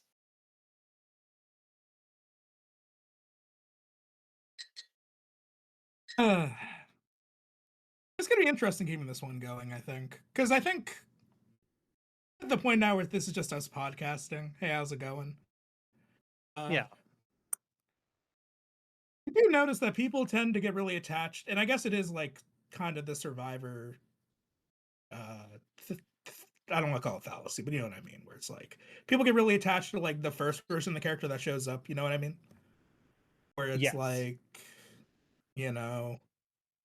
You still see people drawing adult Vriska, but she's got her arm blown off and no eye and stuff like that. Yep. It's like, yeah, I get that. Like, you kind of imprint on the first version of the character that pops up. It always makes me like curious about situations where a cooler version of the character shows up later, like Calliope and Alt Calliope, where Alt Calliope Yes. is like kind of just sick as fuck. Yeah. To answer Not that all of your Calliope, burning like, questions.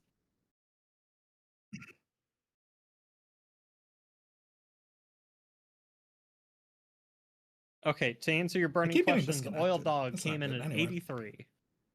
83 points total for the Oil Dog. This makes sense.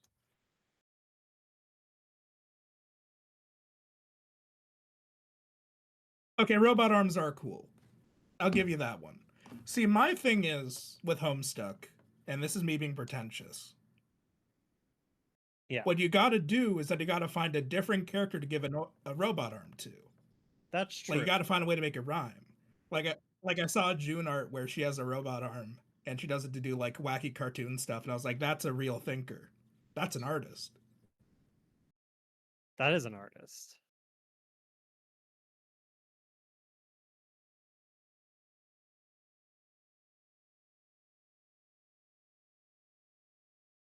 I couldn't be able to share it with you. I don't know how to find it, but someone's probably going to be able to.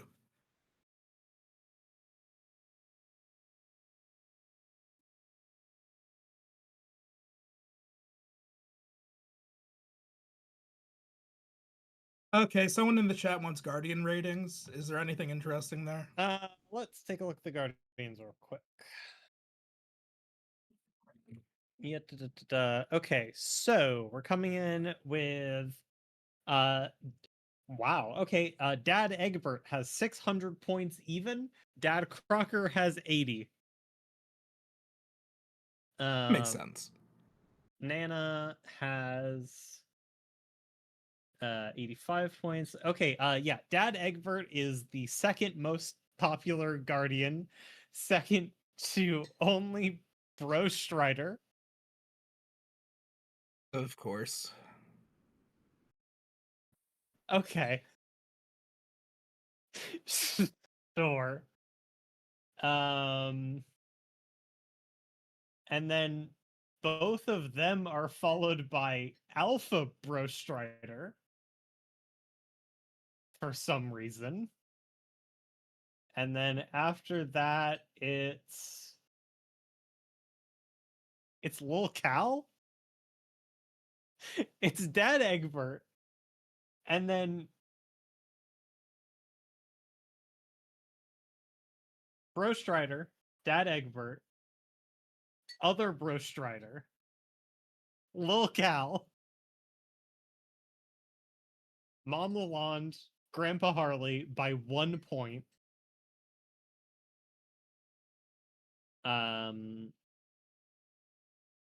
Egbert, Dad Crocker, Mom Lalonde, Rose, Grandma English, Pop Crocker.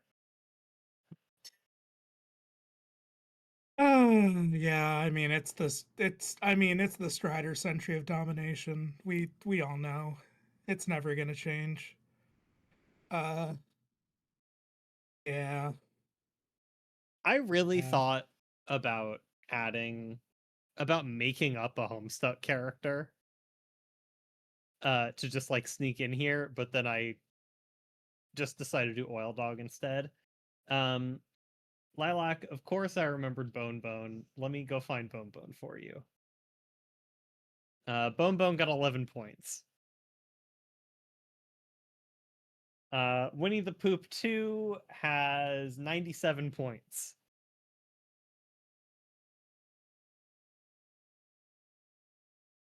We went over who had the least number of votes already. That was the goose egg section. Denizens. Oh, yes. Doomed Equius number 45832, who's wearing a saucy maid outfit for some fucking reason, got 310 points. Andrew Hussey received 266 points, which means that Doomed Equius is more popular than Andrew Hussey.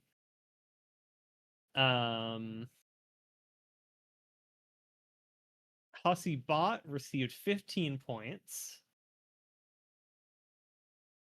There are a couple people who only received a single vote, such as Gracelack 66 and Office Urchin 1280. MSPA Reader received 201 points. Popping over to the Felt now. Removing Doc Scratch from the equation entirely. Snowman was far and away the most popular Felt member, followed by Crowbar, and then after that, it's approximately a 200-point difference for any other character. The least popular member of the Felt is Finn. You want Sweet Bro and Hella Jeff. Sweet Bro received 192 points. Hella Jeff received 197 points. And Jerome received 67 points. Doc Scratch got 459. And now I can't look at the chat because you're all gonna make that joke forever. PM received 508 points. The mayor got 1,711 points.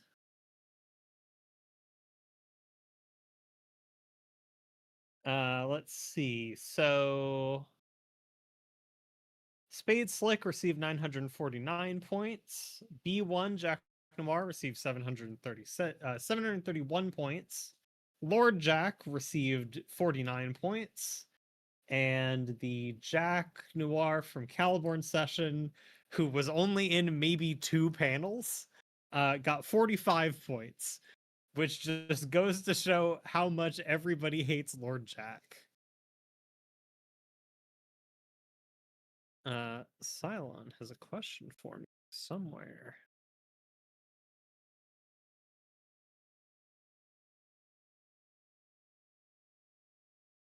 Yeah, I think I definitely missed a couple characters. I think the missing 2, quote unquote, are going to be Kanaya and Terezi's sprites.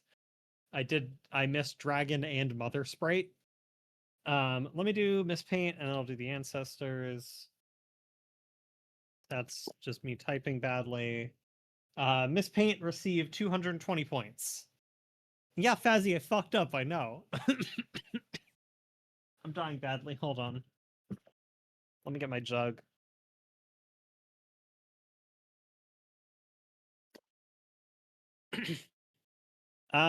Short answer, before an Ancestors, Cool Scar blew everybody else out of the water very badly. Which, okay. Sure. Cool Scar did better than Her Imperious Condescension. Cool Scar did better than one of the main villains. How are we? By about I mean, 40 points. Oh, yeah, okay.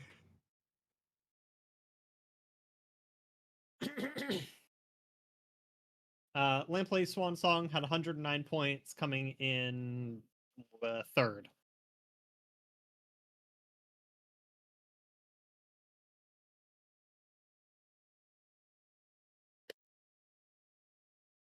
Lord English received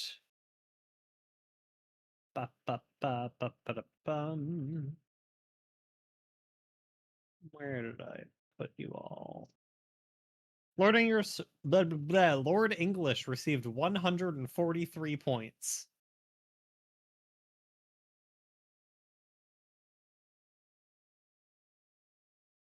Let's talk about the ancestors.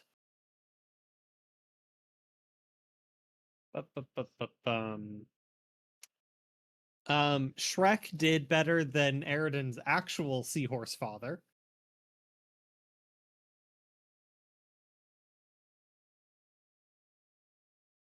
Okay, here we go. So the handmaid received 96 points. The summoner received 30 points.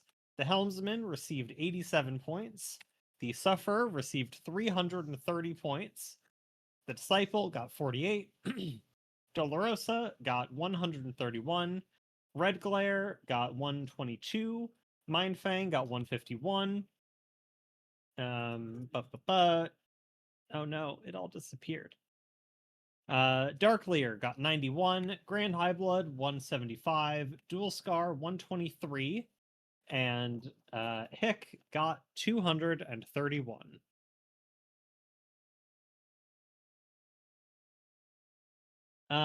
You all really badly want to know how well Yif Yif did. Yif Yif was the most popular of all of those companions. With 43 points total. Yes, you will get the ratings. We will put together something nice and fancy for you to poke on through.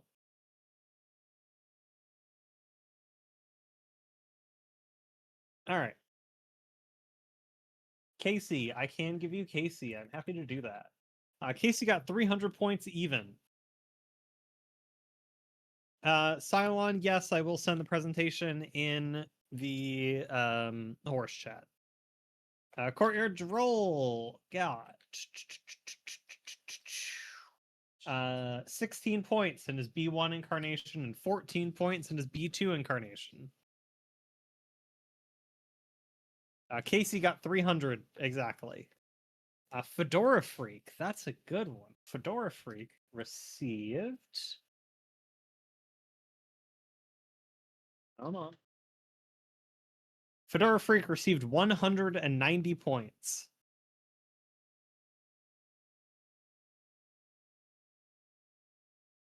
Arthur received, I think, the most points out of any of the Luci, but let me confirm that. I mean, is the only one with like a real human name, you know what I mean? Yeah. 66. It's not like Crabdab's name is Jeff. I mean, you have the power to make that true if you really want to. Yes. Arthur got 77 points total. The next most popular one is Pounce de Leon. Oh, wait, I'm lying to you. The next most popular one is Tinkerbull, and then Pounce de Leon.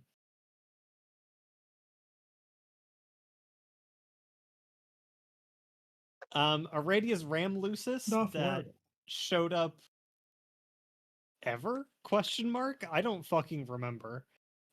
Received 16 points. Beating out Spider Mom, who only got 14.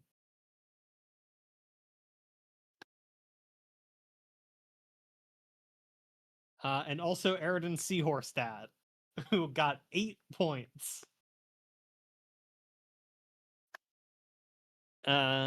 Okay, let's look at some sprites real quick. So, Nana Sprite, pre-retcon, received 54 points. Post-retcon, 24 points. Dave Sprite received 874 points. Cal Sprite, 27 points. Jasper Sprite, 45 points. Jade Sprite received 63 points. Oh, come on. Tavra Sprite received 67 points. GCat Tavra Sprite received 55 points. Aarqueus received 173 points. Aerosol Sprite received 137 points. What's wrong with you people? Fafetta Sprite received 281 points. Jasper Sprite Squared received 358. And Dave Petta received 2,261 points. Shrek got like 80 points, I think.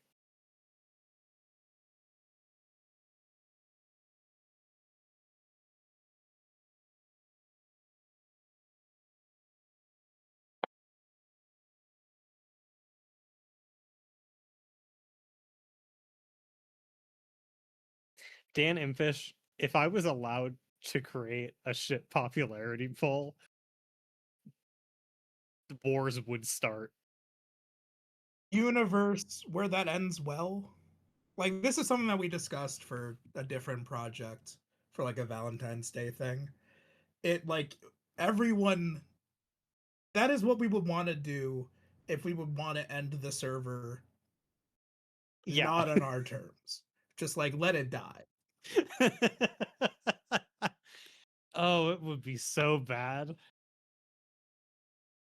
Like, not even talking about like problematic ships or whatever. I'm talking about like the second that the Dave Cat versus fucking Pepsi Cola war began and it was on this turf, I would have to blow up this whole server. Like, I heard that that's all that's going on TikTok right now.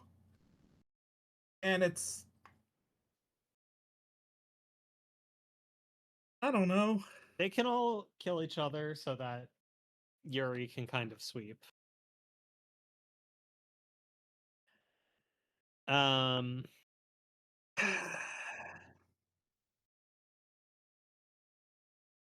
Yeah, a little while ago, it was very late at night. I am famously the anti-love president. That's true. A little while ago, Do not ship. I went into the lily pad channel. Maybe I'll do it again. And I told people to name 2 or more characters.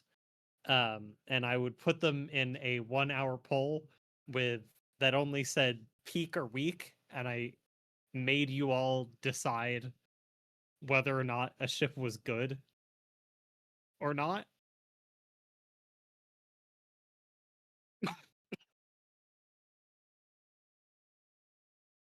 It was crazy in there. It was really crazy in there. And so maybe I'll do that again at some point, just because it's so fucking funny to see what weird ass ships got popular and what didn't.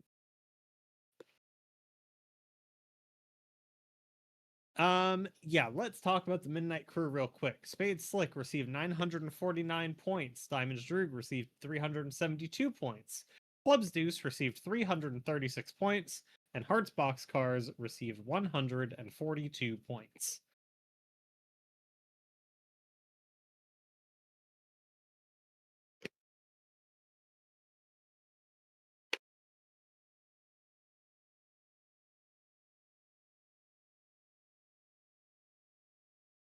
All right. Oh, sorry, I just got a presidential alert. My aide just came and whispered in my ear that they're making a different observation channel for the epilogues. Wow, apparently people are really upset that Lilypad wasn't going to be a normal group chat anymore. Oh no, they hit the second tower. Ah. There's already a goddamn Wordle channel. Go use it. All right. Well, in 5 minutes, I am legally obligated to go spin a big wheel and watch a movie.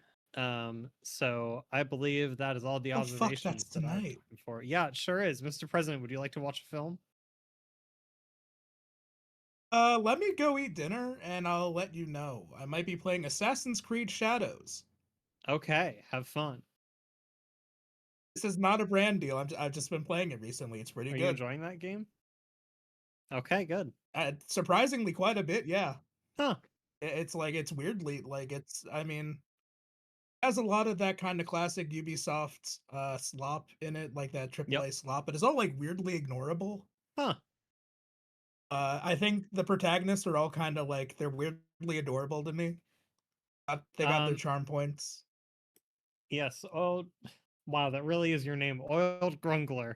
Hold on. Let me just show you my movie wheel real quick. take a fucking peek at this thing. Yeah, are we doing this? I'm not doing it Can we here. spin it in here and just not tell? Okay.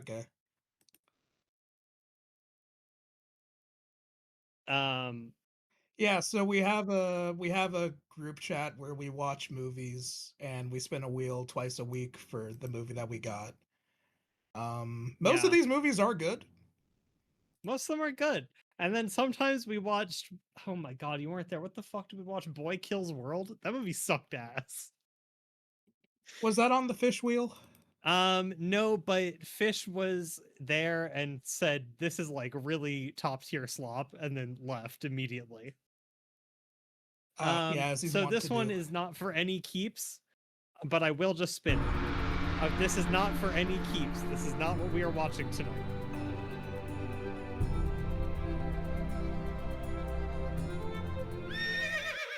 Oh wait, fuck. Maybe it should be though.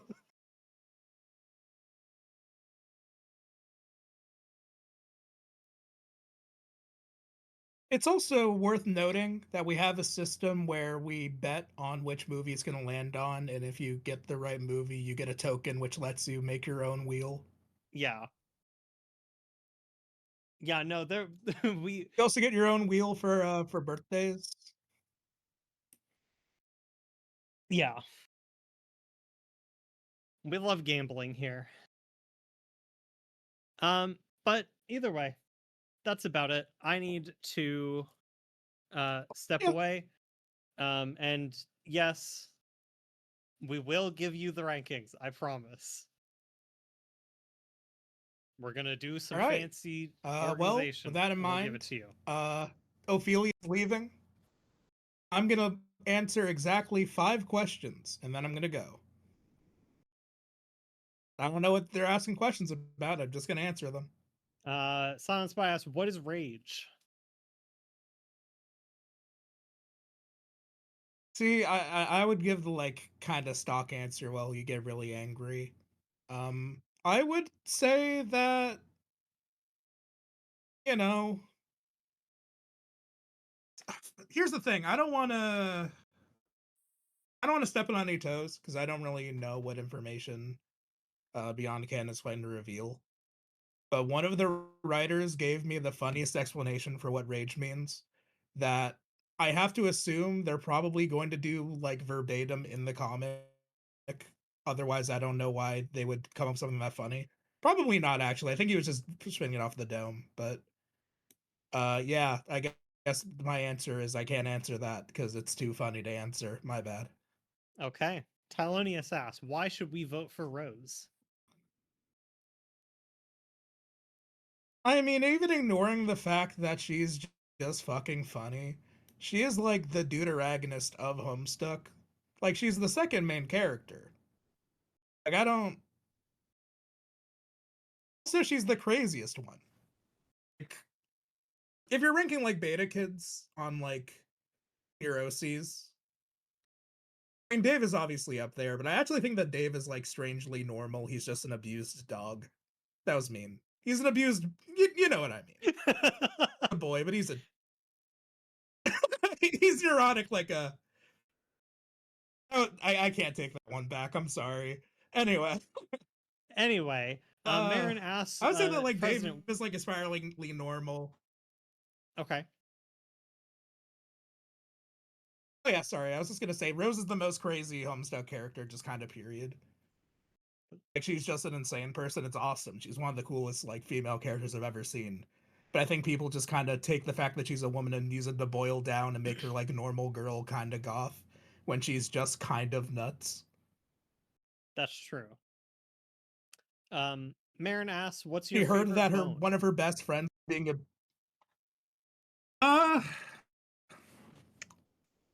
yeah. Okay. Lux asks what your favorite bread is.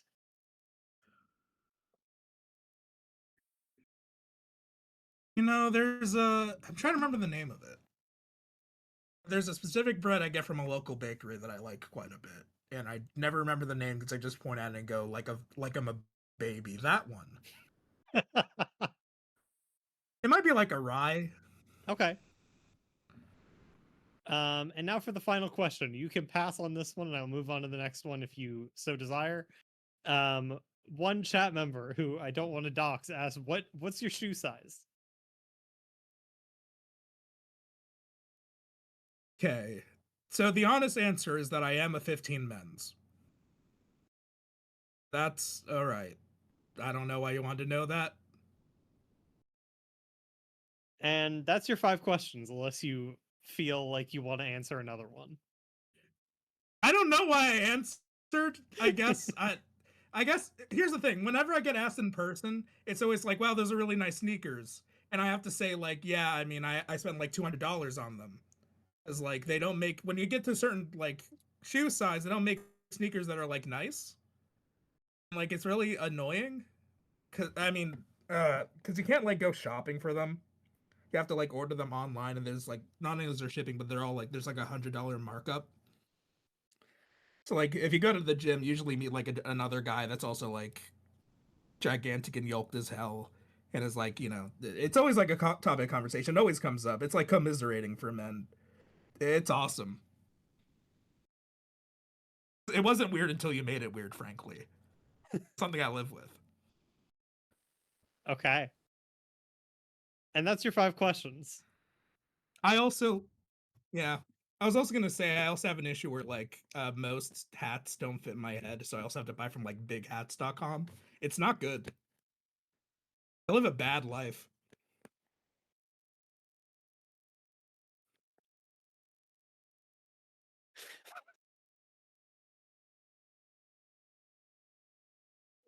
Final bonus question. Karu asks, "President, why do you put up with us?"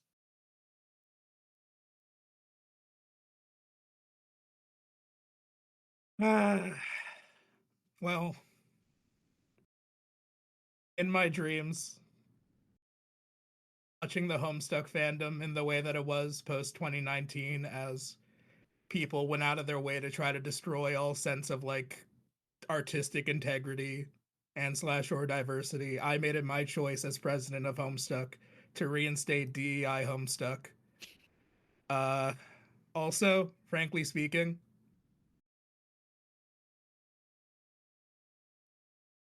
I hate to say it, it could be a lot worse than this. That's true. It could be a lot worse than this. I answered a question honestly, forgetting that like people are weird about things on the internet, and that's the worst problem I had to deal with today. That's fine. That's okay. You'll know about my shoe size now. I could live with that. Honestly, like I like Homestuck a lot, and I think that the Homestuck fandom, despite the bumpy roads, has been one of the greatest of all time. Uh, Annoying in a really unique way that other fandoms don't really get to be, but one of the greatest. And I've been watching my friends make Homestuck for so long that being able to like help run the community was kind of a no-brainer.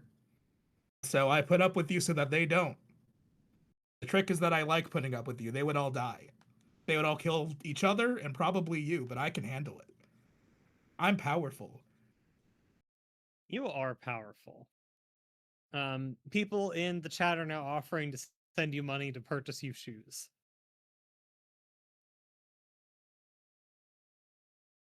Yeah.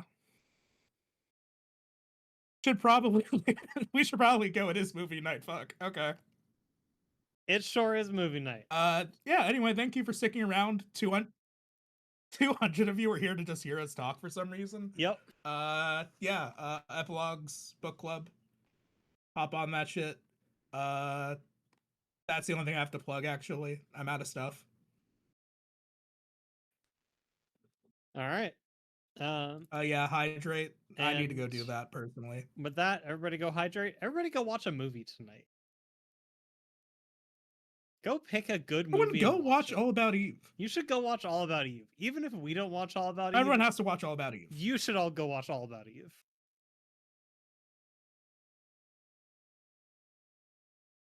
Oh, yeah. Okay. Goodbye, everybody. I'm just going to end the stage. You're all going to get kicked out. Bye-bye.